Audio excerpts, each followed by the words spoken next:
Masallı sakini Ağadadaş Qafarov 2 il əvvəl şəxsi istifadəsi üçün özünə avtomobil alıb. Vətəndaş iddia edir ki, indi Masallı rayon icra və propasiya şöbəsi ona heç bir səbəb göstərmədən avtomobili əlindən alaraq əvvəlki sahibinə qaytarıb. Əməkdaşımız Rövşən Almasoğlu hazırladığı sujetdə avtomobilin hansı səbəbdən vətəndaşdan alınması ilə bağlı suala cavab axtarıb.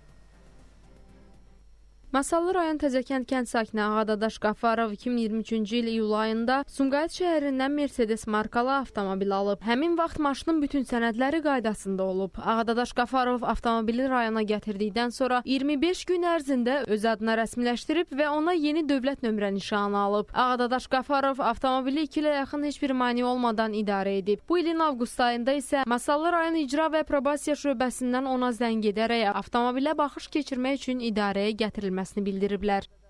Bahri İbayev mənim məxsus olan mobil telefonuma zəng edib dedi ki, maşında problem var, gətir.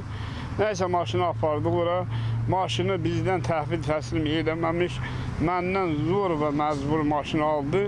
Dedi, dayı sənə maşın verməyəcəm. Mən bilmirəm ki, nə üçün verməyəcəkdir, bilmirəm. Ağadadaş Qafarovun oğlu Ağaddin Qafarov da məsələnin tam araşdırılmasını və onlara məxsus avtomobilin geri qaytarılmasını tələb edir. Girdiyi maşını saxladı içəridə, həmin maşının birinci yəsini gətirib oradan, Oğuz rayonunun Qumlaq kəndindən Anar Məmmədov İmran oğlu.